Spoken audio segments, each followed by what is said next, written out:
Assalamualaikum warahmatullahi wabarakatuh.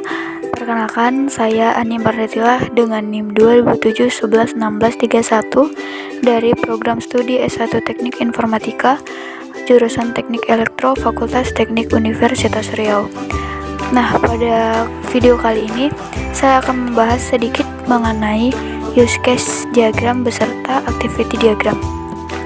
Nah, hal yang pertama yang harus kita ketahui terlebih dahulu adalah apa yang dimaksud dengan use case diagram. Nah, use case diagram ini sendiri menggambarkan fungsionalitas yang diharapkan dari sebuah sistem. Yang ditekankan adalah apa yang diperbuat oleh sistem dan kemudian bukan bagaimana.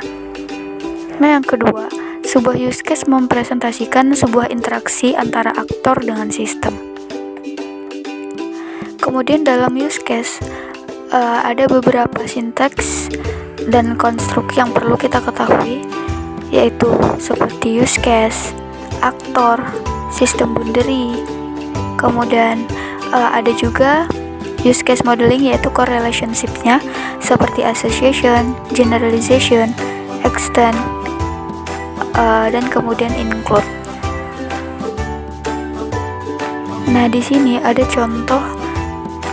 satu contoh mengenai use case sistem KRS ya. Di sini contoh sederhana, di mana di sini terdapat dua aktor atau dua pelaku, yaitu satu mahasiswa dan satu dosen pembimbing akademik. Nah, di sini kemudian di dalam sistem KRS ini terdapat tiga use case, yang mana use case pertama itu login, kemudian use case yang kedua adalah lihat daftar matkul, dan yang ketiga adalah use case kelola KRS, yang mana tiga use case ini akan diakses oleh mahasiswa. Nah, yang pertama adalah mahasiswa bisa melakukan login atau masuk ke dalam sistem KRS. Nah, di sini kemudian nanti akan divalidasi, yaitu terdapat relasi include, yang mana nanti apabila dia error, maka akan dilakukan adanya relasi extend, yang mana relasi ini akan mengembalikan mahasiswa ke use case login kembali. Nah, kemudian mahasiswa juga berhak untuk mengakses lihat daftar mata kuliah. Dan yang ketiga adalah mahasiswa dapat melakukan mengelola KRS, yaitu di mana ada input KRS dan kemudian cetak hasil KRS. Nah, di sini kelola KRS ini terdapat relasi general, di mana dia adalah relasi umum daripada input KRS dan cetak hasil. Kemudian di sini ada dosen PA, yaitu dosen PA juga berhak untuk login, di mana sama seperti pada mahasiswa, apabila dia valid maka terdapat relasi include, dan apabila dia error maka terjadi relasi extend, di mana dia akan mengembalikan ke menu login. Nah, kemudian di sini use case pada dosen PA ini ada kelola hasil KRS, di mana di kelola hasil KRS ini dosen PA dapat memvalidasi KRS, kemudian dapat membatalkan validasi, di mana sebelumnya telah ditampilkan KRS-nya dari mahasiswa. Nah, di kelola hasil KRS ini terdapat relasi general juga sama seperti kelola KRS, di mana dia merupakan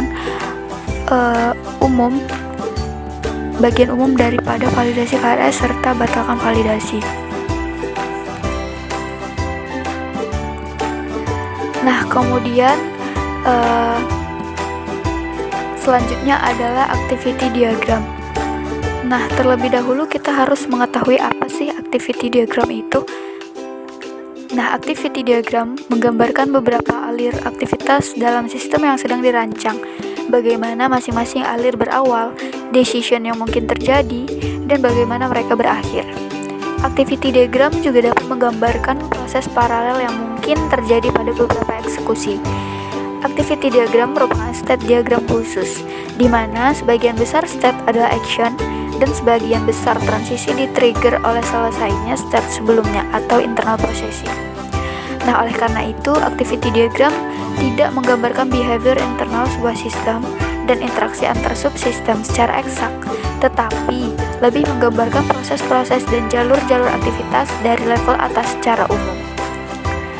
Nah, baik, di sini ada salah satu contoh dari activity diagram mengenai activity diagram sistem KRS ya, sama seperti use case tadi. Nah, di sini activity diagram tersebut merupakan rancangan proses interaksi antara mahasiswa dengan sistem informasi akademik. Nah, mahasiswa mengisi KRS, sistem terlebih dahulu meminta untuk login ke sistem agar mahasiswa nantinya bisa melakukan pengisian KRS dengan menginput NIM dan mata kuliah yang dipilih. Lalu mahasiswa menekan tombol simpan untuk menyimpan setiap mata kuliah yang dipilih. Kemudian sistem akan mengecek setiap penyimpanan mata kuliah yang dipilih oleh mahasiswa. Nah, jika terjadi kesamaan mata kuliah dengan semester yang sama, maka sistem menolak untuk menyimpan. Namun, jika mata kuliah yang diinputkan oleh mahasiswa berbeda pada tiap semester, sistem langsung menyimpan KRS ke dalam database. Nah, selain mahasiswa, KRS ini juga bisa diinput oleh bagian akademik. Baik, demikian yang dapat saya sampaikan dalam video ini. Lebih dan kurangnya saya mohon maaf. Wassalamualaikum warahmatullahi wabarakatuh.